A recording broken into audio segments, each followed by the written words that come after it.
فما أوتيتم من شيء فمتاع الحياة الدنيا وما عند الله خير وأبقى للذين آمنوا وعلى ربهم يتوكلون.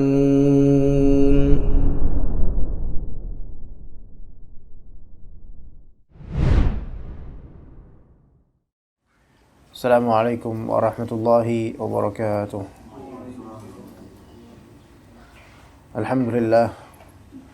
Alhamdulillahi dzil jalali wal ikram alladzi lahu mulkus samawati wal ard wa huwa ala kulli syai'in qadir. Wassalatu wassalamu ala al-mustafa nabiyyina Muhammad wa ala alihi wa sahbihi wa man ihtada bihadihi ila yaumiddin. Allahumma inna nas'aluka ilman nafi'a wa rizqan tayyiba wa 'amalan mutaqabbala. Allahumma inna nas'aluka al-huda wat-tuqa wal-'afaf wal-ghina. Wa na'udzu bika min 'ilmin la yanfa'u, min qalbin la yakhsha', wa min nafsin la tashba', wa min du'ain la yusma'. Ikhwas sekalian rahimani wa rahimakumullah. Kita pelajari sedikit tentang tabaqat mufassiris salaf, yaitu tingkatan-tingkatan ahli tafsir dari kalangan salaf, yang tentu diawali dari tabaqat as-sahabah, tingkatan para sahabat, tingkatan ahli tafsir dari kalangan sahabat. Definisi sahabat, ya, definisi sahabat secara istilah syar'i: man laqiyan nabiyya sallallahu alaihi wasallam mu'minan wa mata ala dhalik. Ya. Man laqiyan nabiyya sallallahu alaihi wasallam mu'minan wa mata ala dhalik. Sahabat Nabi itu adalah pihak atau individu, siapapun individu tersebut yang bertemu dengan Nabi sallallahu alaihi wasallam dalam keadaan mukmin dan wafat di atas keimanan. Ya, bertemu dengan Nabi sallallahu alaihi wasallam dalam keadaan mukmin, dalam keadaan pihak ini atau orang ini, individu ini seorang beriman, ketemu dengan Nabi SAW. Bukan hanya sebatas mendengar kabar adanya Nabi, tapi bertemu dengan Nabi sallallahu alaihi wasallam dalam keadaan mukmin dan pada ujung hayatnya wafat di atas keimanan. Itu adalah sahabat, ya. Ya. Itu adalah sahabat Nabi.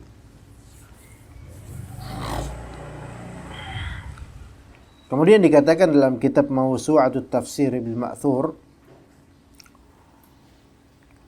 tidak begitu populer dari kalangan sahabat, ya, dari segi tafsir, maksudnya popularitas ahli tafsir dari kalangan sahabat itu hanya sedikit. Arti lainnya, tidak semua sahabat itu dikenal sebagai ahli tafsir. Ya. Yang paling populer dari kalangan sahabat dari segi tafsir, ya tentu habrul ummah, yaitu penerjemah Al-Quran, Abdullah bin Al-Abbas bin Al-Muttalib, yaitu Abdullah bin Abbas, Ibnu Abbas, ya. Ibnu Abbas itu yang paling populer. Kemudian datang setelah Ibnu Abbas, maksudnya dari segi popularitas dan banyaknya riwayat tafsiran terhadap Al-Quran dari kalangan sahabat, setelah Abdullah bin Abbas ada Abdullah bin Mas'ud. Ada Abdullah bin Mas'ud. Juga setelah itu dari segi banyaknya periwayatan ada Ali bin Abi Thalib. Ya, ada Ali bin Abi Thalib. Kemudian ada juga Umar bin Al-Khattab, dan setelah itu ada Ubay bin Ka'ab. Jadi urutan-urutan popularitas penafsir dari kalangan sahabat diawali paling populernya tentu Abdullah bin Abbas. kemudian Abdullah bin Mas'ud, kemudian Ali bin Abi Thalib, kemudian Umar bin Khattab, kemudian Ubay bin Ka'ab, radhiyallahu anhum jami'an. Maka kita bisa dapati di sini ikhwan, nanti ketika kita pelajari tafsir salaf terhadap ayat Al-Qur'an, kita dapati nama-nama yang tadi Anda sebutkan. Tapi antum nggak banyak mendapati Abu Bakar menafsirkan Al-Qur'an. Atau Abu Ubaidah misalnya. Atau Abdurrahman bin Auf dan lain-lainnya, itu nggak kelihatan. Ya.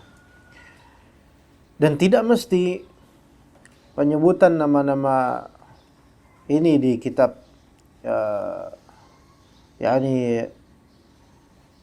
dan tidak mesti nama-nama yang jarang disebutkan di kitab-kitab tafsir, nama-nama sahabat, itu melazimkan tidak ada lagi sahabat yang menjadi ahli tafsir ketika itu. Enggak mesti. Ya. Contoh Abdullah bin Az-Zubair. Abdullah bin Az-Zubair tak mufassir dari kalangan sahabat. Beliau menafsir, ahli tafsir juga.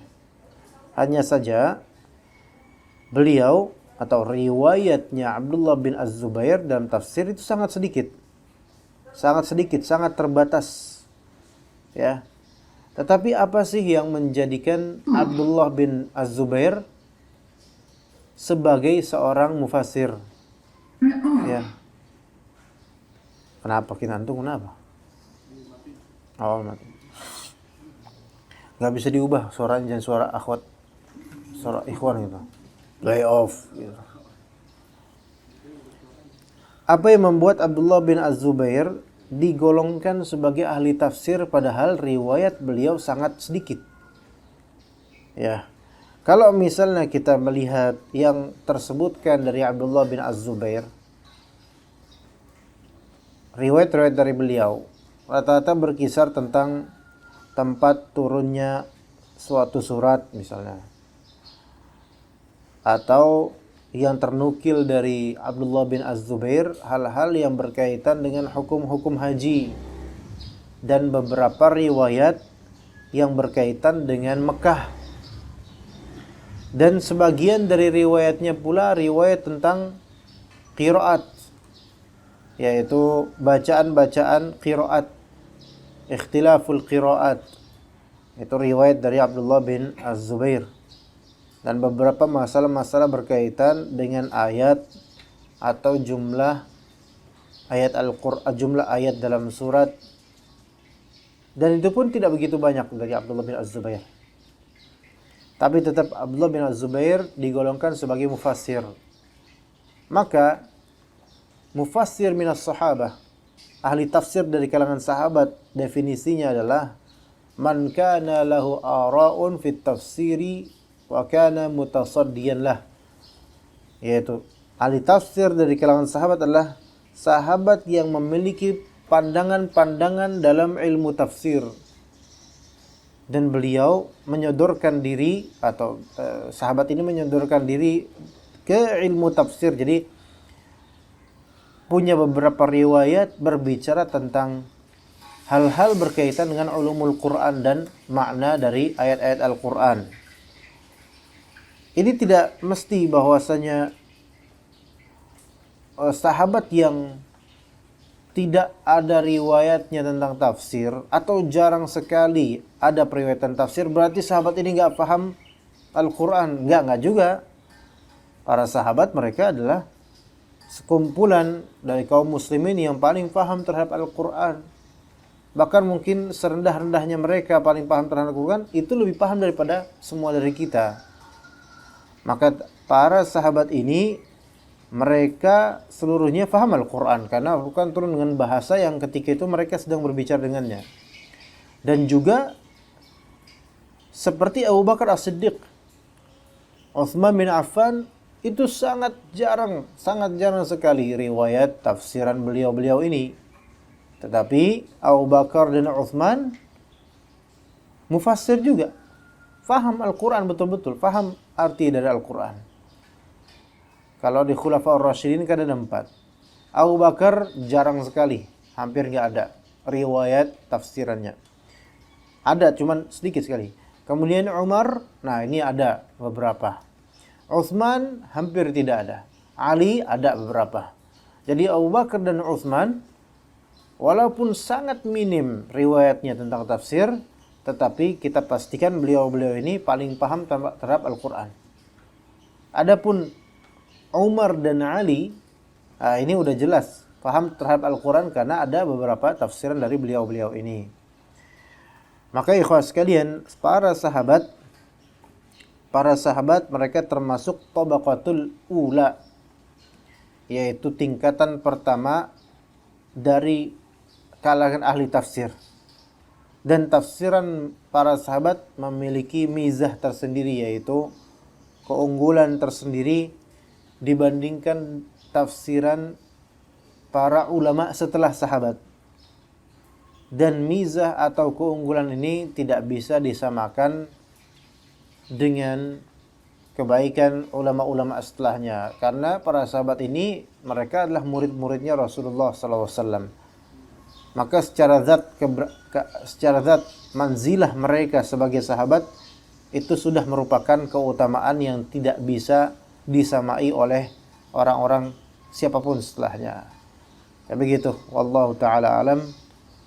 Ya mungkin besok insyaallah kita bawa meja kayu yang ada di masjid itu kita bawa. Ya, nanti insyaallah besok dibawa biar pada bisa nulis di atas meja. Ya. Emang di sini ada, Pak? Oh, ada. Ya, insyaallah. Baik, sallallahu ala nabiyina Muhammad wa ala alihi wa sahbihi ajma'in. Kita ke kajian Iqtida' as-siratal mustaqim.